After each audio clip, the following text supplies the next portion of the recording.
A ballerina's perspective, from performing with New York City Ballet and Alvin Ailey American Dance Theater to publishing poetry books and mentoring kids and teens. Join us in a weekly discussion with experts to gain mental health clarity and achieve growth and moral consciousness. Give our show a 5 stars, comment, share, and come along for the ride. Welcome back to another episode of the Growth, Grace, and Gratitude podcast. Today we have a special guest with us, Anna Binder Reardon, a former therapist who writes novels and personal essays about people in therapy. Her goal is to destigmatize the struggles and normalize care and support. Weathersfield Road, a critically acclaimed novel, is her first published book. She has a master's degree in counseling from St. Edward's University, and she specialized in eating disorders, was a certified intuitive eating counselor, and she treated individuals, families, couples, kids, and teens. Reardon was also a competitive semi-professional horseback rider for 8 years.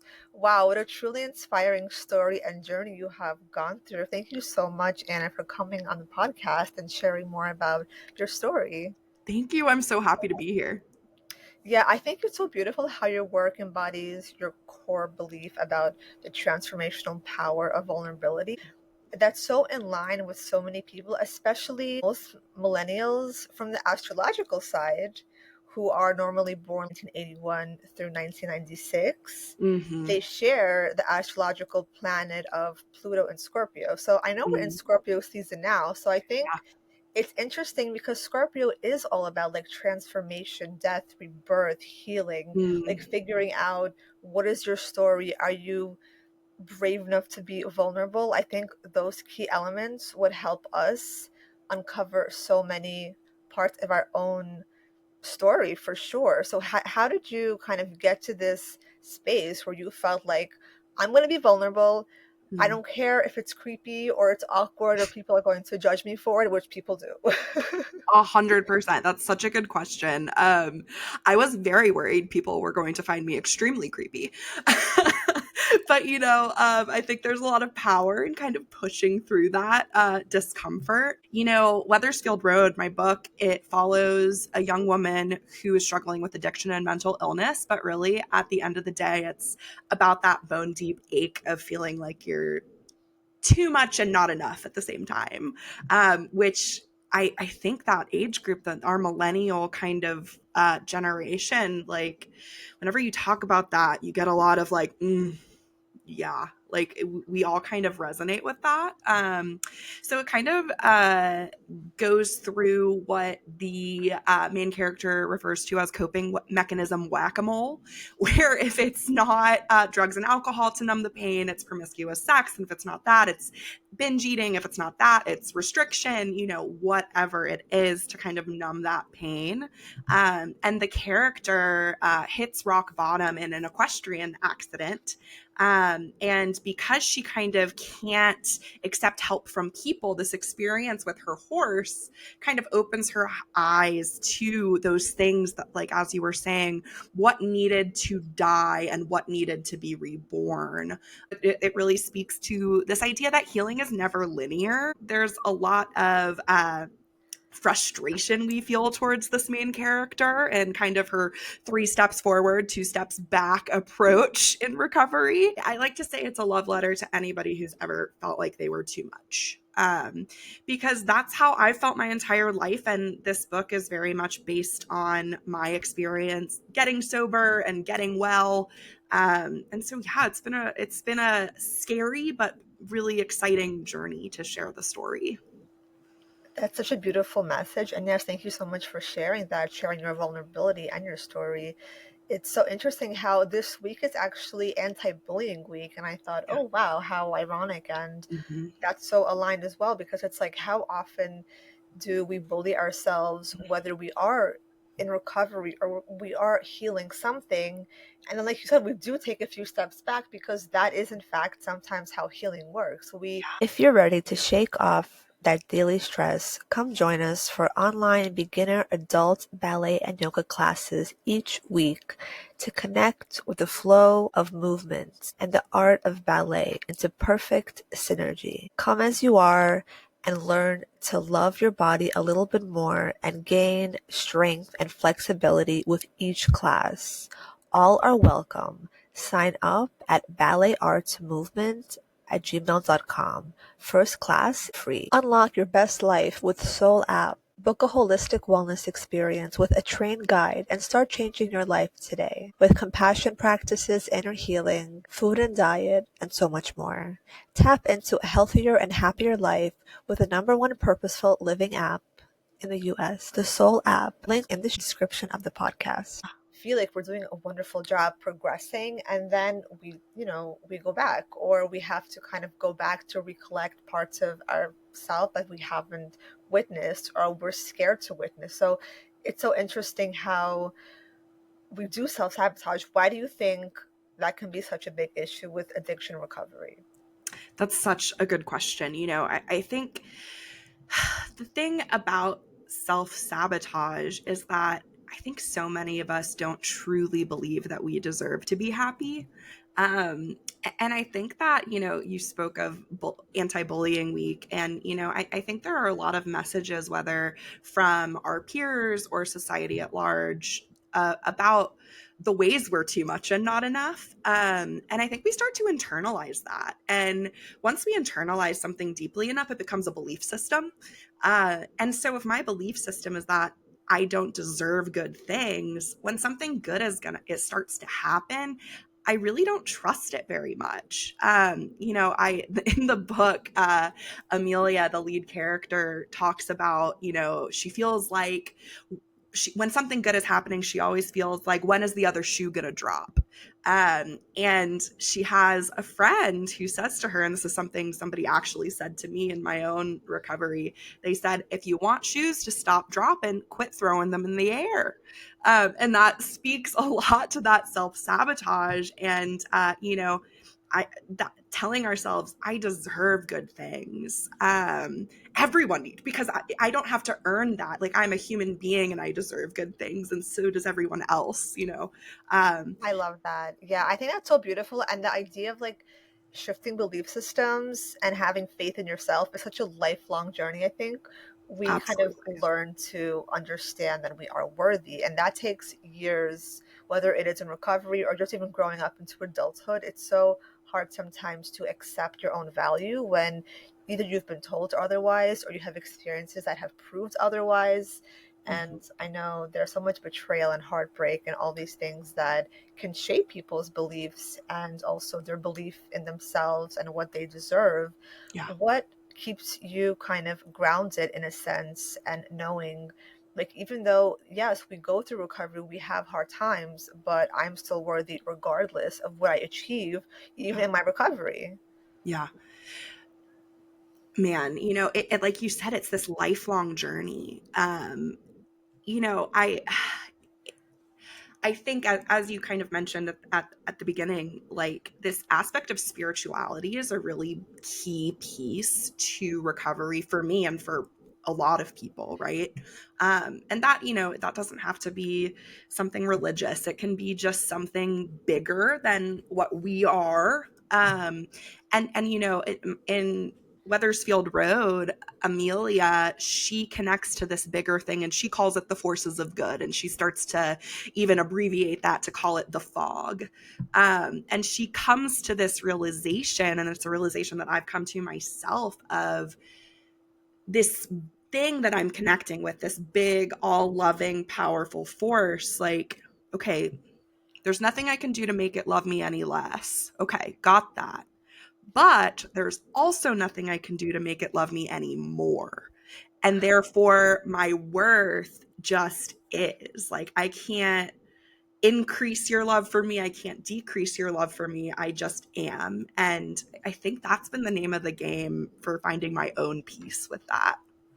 That is so beautiful. And also, it's kind of like, can you give yourself the ability to be worthy of that and to believe you deserve goodness? I think that that's such a intense way to look at it sometimes when we feel like we have guilt or we have different things that we're experiencing or processing. And then it's like, the polarity of that. It's an interesting journey for sure. And you have experience in horseback riding and your character as well. Podpitch is the first and only software that finds, writes, and sends pitches to podcast hosts from your actual email address.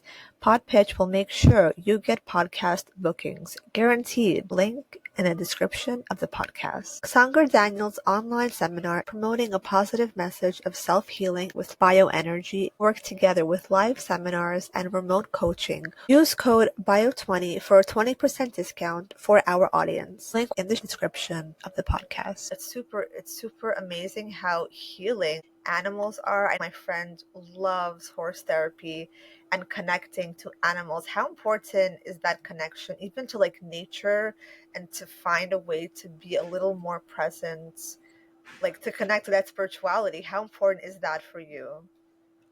It's so important, honestly. It's in a lot of ways, it's everything. Because when you really think about it, the natural world, one of my favorite lines in the book is, that nature is so rich with lessons for humankind. And, I think that's true just in the rhythm of nature, and not only in the rhythm of nature, but the wisdom of nature, of like resting and retreating and then blooming and then, all of those things. And, the thing about animals is they don't have an ego. uh, they don't have that thing that we have as humans that separates us and wants us to pit us against each other or prove that we're better than or worse than or whatever it is. Yes, animals do have their animalistic like survival skills, but yeah, I feel like so often when I connect even to like squirrels, or like I'm in the park taking a walk and I see all these like pigeons, and I feel like animals help with calming us down and bringing us more to reality, because maybe they have like a sixth sense, like they are a little more spiritual than us.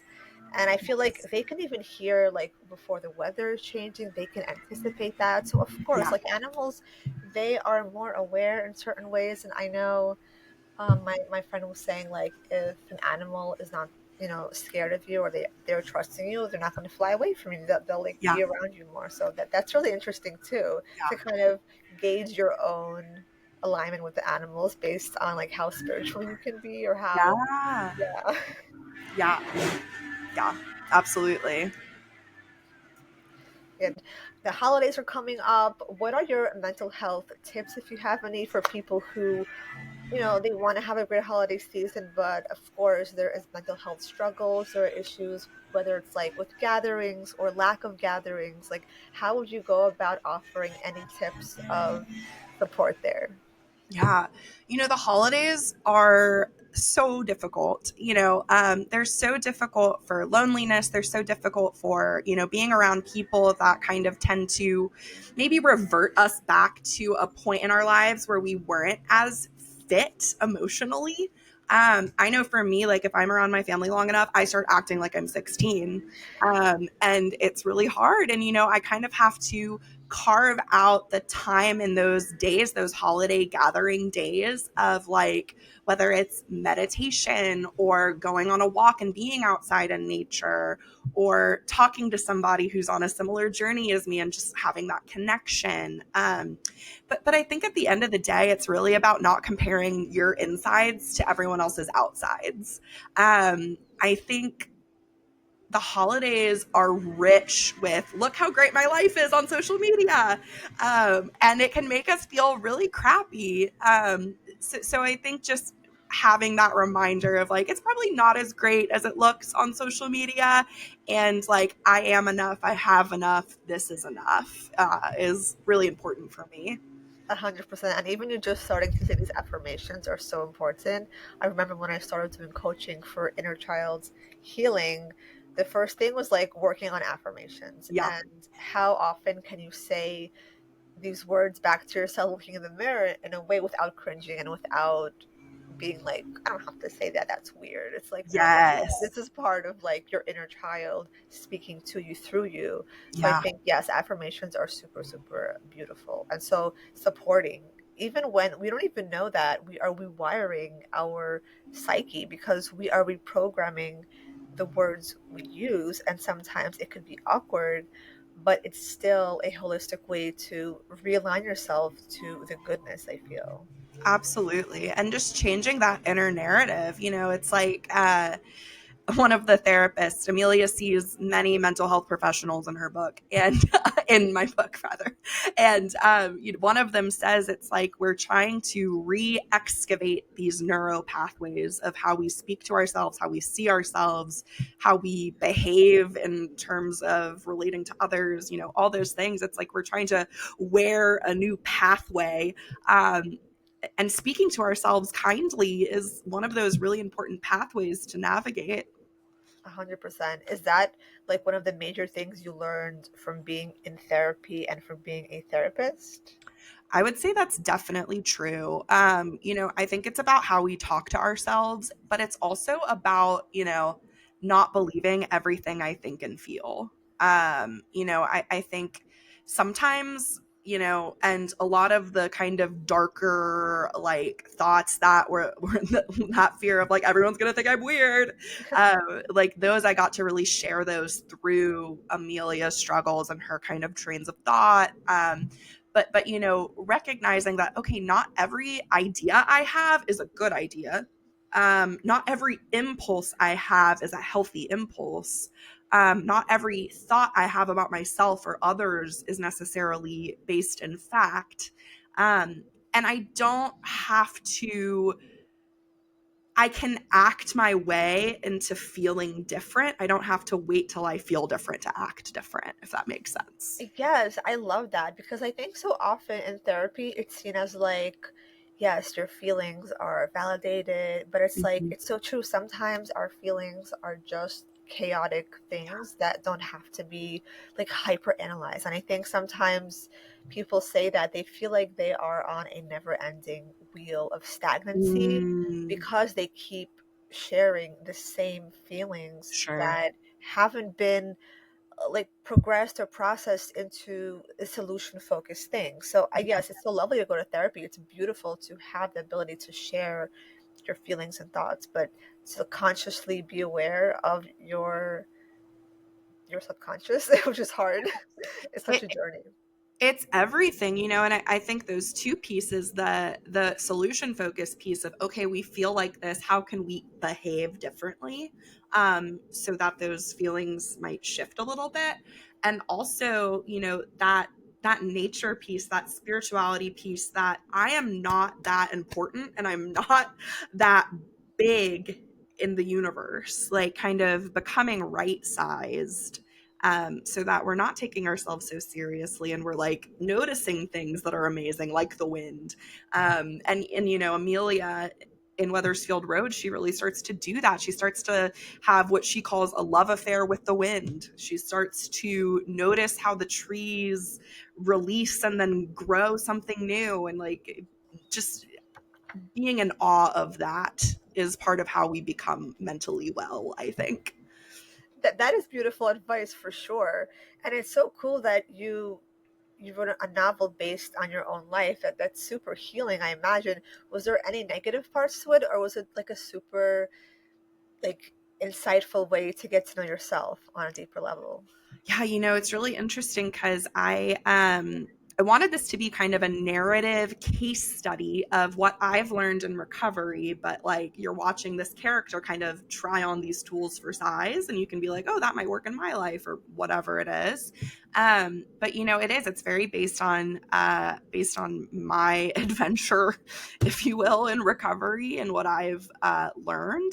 And that was really scary to share, because I think some of it is not going to resonate with everybody.